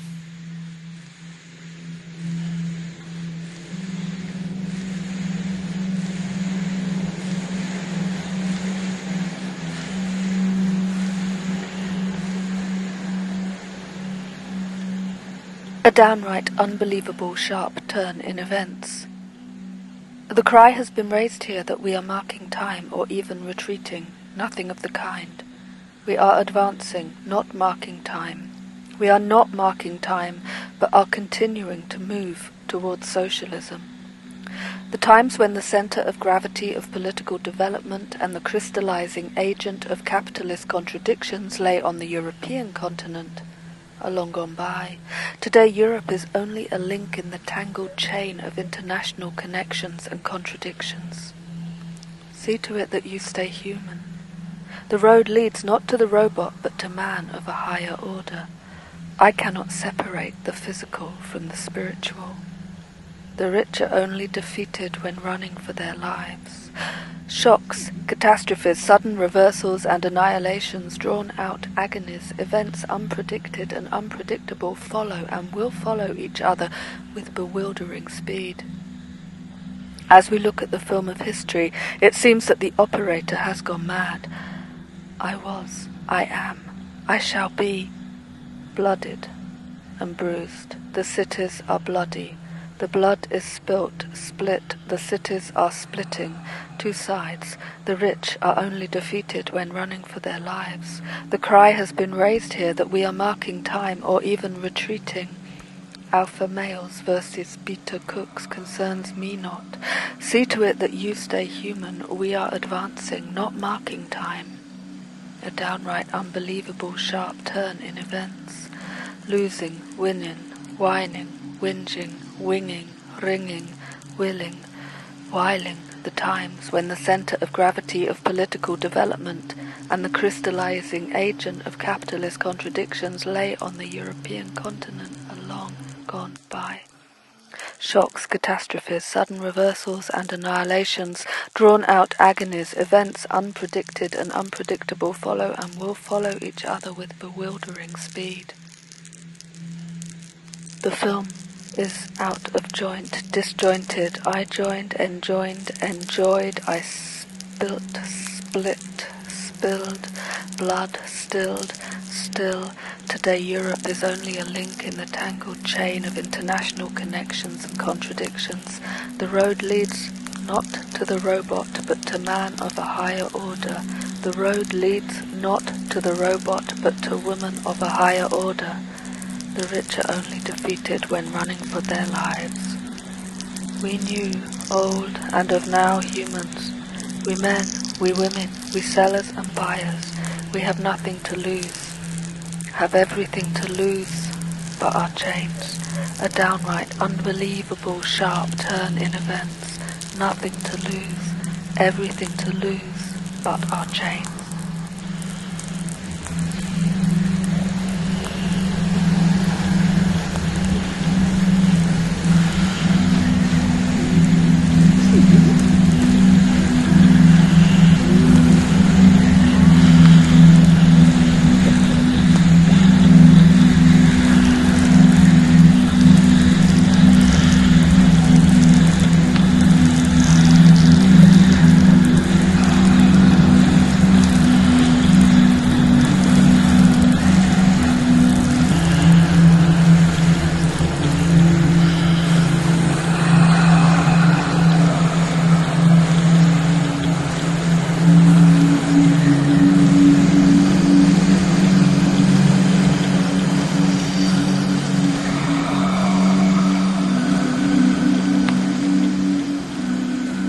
Μπορεί να έχουμε μία κρίση που έχει αναποδογυρίσει τη ζωή μας εδώ και αρκετά χρόνια.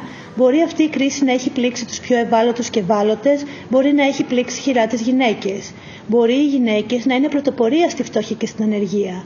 Και όμως, σε αυτές τις δύσκολες συνθήκες πρωταγωνιστούν έμπρακτα στον αγώνα των καθημερινών ανθρώπων για την επιβίωση, στη μάχη για την περίθαλψη των προσφύγων και μεταναστών μεταναστριών, για την προστασία τους πολλές φορές. Και αν το φεμινιστικό κίνημα δεν έχει μεγάλη δύναμη για να επηρεάσει τις συνειδήσεις, ωστόσο οι πράξεις πολλών γυναικών ακολουθούν εν μέρει τα προτάγματά του και ιδιαίτερα το πρόταγμα για είσοδο των γυναικών στο δημόσιο χώρο, στην όποια εκδοχή του. Σε όποια δομή αλληλεγγύης και να πάμε, περισσότερο γυναίκες θα συναντήσουμε, θύματα της κρίσης, οι οποίες συντρέχουν άλλα θύματα της κρίσης που πλήττονται πιο σκληρά και έχουν φτάσει στα όρια της επιβίωσης. Και εμείς, με τις φεμινιστικές μας ομάδες, δυναμώνουμε λίγο, ιδιαίτερα μετά το παγκόσμιο ξεσηκωμό της 21ης Ιανουαρίου του 2017. Στις 8 Μάρτη, γυναίκες με διάφορα χαρακτηριστικά, νεαρές, φοιτήτριες, αγωνιζόμενες καθαρίστριες, πρόσφυγες και μετανάστριες, παραδοσιακές φεμινίστριες, αλληλέγγυες οργανώσεις από κάποια κομμάτια της αριστεράς, ενωθήκαμε σε μια μαζική διαδήλωση για να τιμήσουμε την ημέρα και να διακηρύξουμε τα αιτήματά μας. Το θέμα δημοκρατία, ισότητα, γυναικεία δικαιώματα είχε την τιμητική του στα συνθήματα και τα μηνύματα. Είδαμε και πορτρέτα της εμβληματικής Rosa Luxemburg.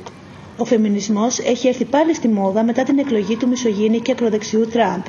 Από πολλές πλευρές όμως τον οικειοποιούνται για όφελος του κατεστημένου και έτσι προσπαθούν να τον αδειάσουν από την ανατρεπτική του δύναμη. Όμως, κι αν μιλάμε για δημοκρατία, ο φασισμός σηκώνει κεφάλι. Άλλοτε δειλά, άλλοτε τρασίτατα και δολοφονικά. Ιδέες, καθαρότητα του αίματος, της φυλής και οι γυναίκες στο σπίτι. Μανάδες και σύζυγοι, κι αν τους περισσεύει χρόνος, τότε ας κάνουν και κάτι άλλο. Η οικογένεια, όπως την περιέγραψαν οι καταπιεστικές ανδροκρατικές απόψεις, ιστορικά και σύγχρονα, όχι για ισότιμους ανθρώπους, συζύγους, γονείς, αλλά για την επιβολή και την αρχηγία του άνδρα. Έχει και πρωτοπόρες γυναίκες στο φασιστικό μόρφωνα στη χώρα μας. Πρωτοπόρες στη βία κατά των μεταναστών και μεταναστριών, με μαχαίρια στο χέρι. Και αν αυτό είναι σε αντίθεση με τις διακηρύξεις για το ρόλο των γυναικών στην κουζίνα, δεν τους νοιάζει όταν οι γυναίκες πρόκειται να κλαδεύουν μετανάστες. Και το μίσος τους εναντίον των ανθρώπων με ποικίλους σεξουαλικούς προσανατολισμούς μεγάλο, να εκφράζεται με πολλούς βίαιους τρόπους. Η πατριαρχία δεν χρειάζεται τους φασίστες για να καταπιέσει και να υποτιμήσει τις γυναίκες. Απλώς οι φασίστες το κάνουν πιο ξεδιάντροπα, χωρίς ενοχές και αναστολές. Και όλοι οι νόμοι για την ισότητα των δύο φύλων θα μπορούσαν να τσαλαπατηθούν αν είχαμε την κακή τύχη και συγκυρία τέτοιες δυνάμεις να αποκτήσουν κυβερνητική δύναμη. Γι' αυτό και οι γυναίκες με τον τρόπο τους αντιστέκονται στον αποκρουστικό φασιστικό φαινόμενο που δυστυχώς σηκώνει κεφάλι σε όλη την Ευρώπη. Πρωτοπόρα στον αγώνα εναντίον του φασισμού, η Μάγδα Φίσα, μητέρα του δολοφονημένου Παύλου. Καθημερινά στα δικαστήρια δεν έχει χάσει ούτε μία δικάσιμο από την πολύκροτη δίκη. Μαζί με τον σύζυγο και άλλα μέλη της οικογένειας, υφίσταται συχνά και εκφοβισμό από τους φασίστες, αλλά τίποτα τέτοιο δεν την αγγίζει. Έχουμε πολλά μηνύματα για τις γυναίκες και τα δικαιώματά τους αυτή την εποχή. Το σημαντικότερο, χρειάζεται συνολικότερη ανατροπή πολιτικών και μια κοινωνική πορεία που θα βασίζεται στη συμμετοχή των πολιτών και, όσο μας αφορά, των φεμινιστριών.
In 2014, during its siege of Rojava, the Islamic State brought about the displacement of hundreds of thousands of Syrian Kurds who fled to Turkey and beyond it to Europe, part of a larger domino effect set into motion by the dissolution of Bashir al-Assad's Syria from within, which generated a humanitarian crisis many have been able to describe only through reference to the Shoah.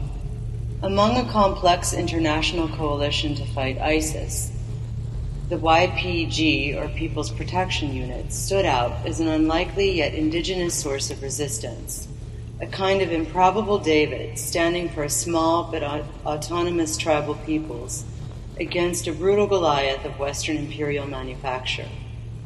In this confrontation, the women's unit of the YPG, or YPJ, stood out. It stood out above all to Western media, to the Society of the Spectacle. Comprised of women fighters, the images of the YPJ traversing the alternative and mainstream media managed to kill 2 Western birds with 1 stone. For starters, they were all women. They satisfied the necessary conditions of scopophilia. They were fascinating to look at. As such, they were the perfect screens for a projection of desire. Second, they contradicted everything we in the West were to believe about the Middle East, given that a coalition of Western troops were on the ground everywhere from Iraq to Afghanistan to rescue local women from local men. As ever, the spectacle gave way to the commentators, analysts, bloggers, and theorists. David Graeber weighed in the pages of The Guardian, to liken the resistance to the glorious anarchist resistances of history, summoning Spain in 1936 in an exciting but megalomaniacal fantasy, opening with an account of his fathers having volunteered in the International Brigades to defend the Republic against the fascists. Meanwhile, in the social media sphere, the usual ultra-left dude bros were dismissing the YPJ as part of a, quote, another national liberation front. Would Louise Michel, her black rag tied to a pole, have understood a fierce battle for autonomy as a service to national liberation?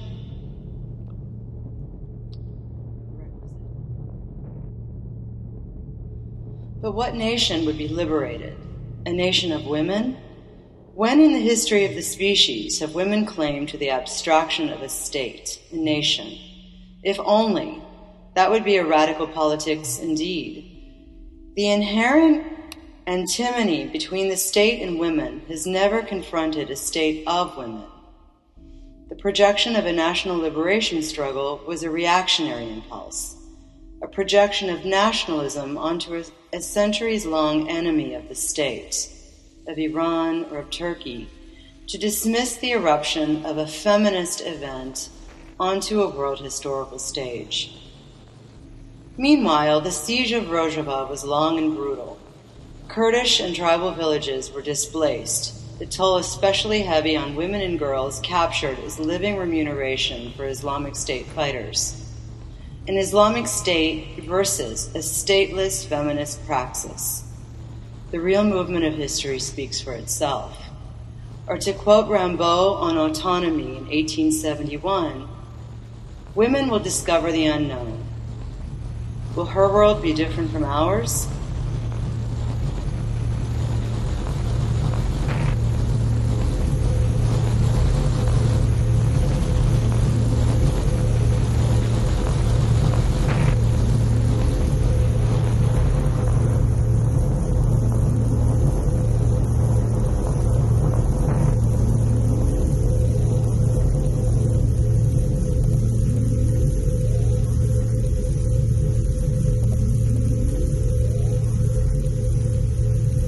Prema oficijalnim podacima, za vreme Drugog svjetskog rata 2 miliona jugoslovenskih žena uzelo je učešće u oslobodilačkom ratu i antifašističkom pokretu. Posle završetka rata, socijalistička Jugoslavija je 91 ženu proglasila nacionalnim herojem. Samo 18 žena je moglo da primi ovaj orden lično. Njih 73 su poginule na frontu kao vojnici Narodno-oslobodilačke armije, neke su bile streljane kao članice tajnog antifašističkog pokreta, Neke su umrle u lokalnim zatvorima i koncentracionim logorima. Ovo su njihova imena. Jelisaveta Andrejević Aneta, Vera Aceva, Spasenijac Ana Babović, Rajka Baković, Olga Ban, Malči Belić, Anka Berus, Vera Blagojević, Persa Bosanac, Milka Bosnić, Marija Bursać, Anka Butorac, Marija Vidović Abesinka, Rada Vranješević, Đina Vrbica, Majda Vrhovnik, Milica Vučetić, Milica Vučinić, Ljubica Gerovac, Božidarka Damjanović Kika, Nada Dimić, Đurđelina Đuka Dinić, Razeka Dragar, Dara Dragišević, Andrejana Družina, Kata Dumbrović Kovačić, Ovadija Estreja Mara, Savka Javorina Vujović, Vida Janežić Vilma Lučka, Ravijojla Janković Rava, Lizinka Jančar Majda, Olga Jovičić, Vera Jocić, Elpida Karamandi, Milka Kerin Pohorska, Slava Klavora, Milanka Kljajić, Dragica Končar, Fana Kočovska-Cvetković, Danila Kumar, Milka Kufrin, Antonija Kuclar, Radojka Lakić, Vahida Maglajić, Zagorka Zaga Malivuk, Albina Mali Hočevar, Sonja Marinković, Danica Materić, Anka Matić Grozda, Nada Matić, Jelica Mašković Jeja, Pavla Mede Katarina, Danica Milosavljević, Rada Miljković, Vukica Mitrović, Vukosava Vičunović, Vera Miščević, Nada Naumović, Mara Naceva, Ljubica Odačić, Dobrila Ojdanić, Drinka Pavlović, Milica Pavlović Dara, Anka Pađen, Ibe Palikuća, Katarina Patrnogić, Kata Pejnović, Olga Petrov, Smilja Pokrajac, Ljubica Popović, Dragica Pravica, Nada Purić, Jovanka Radivojević, Lipa Radić, Darinka Radović, Vera Radosavljević Nada, Anđa Ranković, Zorka Regancin, Sofija Ristić, Mira Svetina, Silvizira Tomazini, Vida Tomšić, Radmila Trifunović, Ivanka Trohar, Jelena Četković, Čončka Čeč, Lidija Šentjurc, Majda Šilc, Radmila Šišković, Mihajela Škapin i Milka Šobar.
Hermanitas bien amadas, mujeres sufrientes de este mundo, vengan a la unión, vengan a la unión.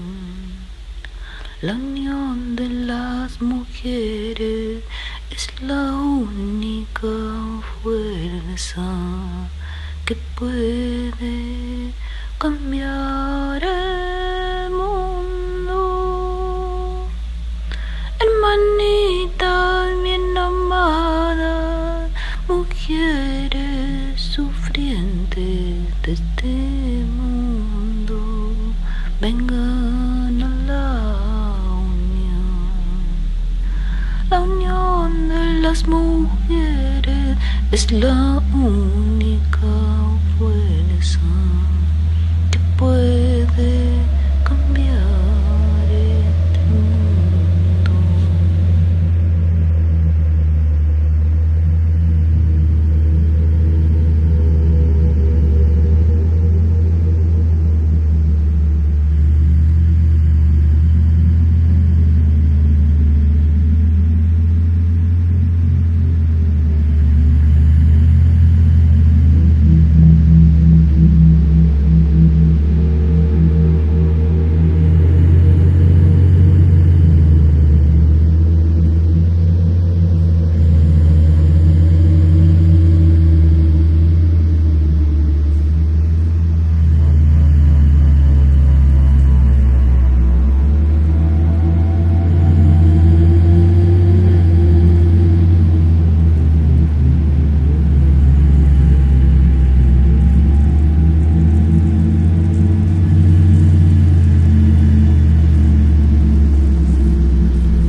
realness has a subtext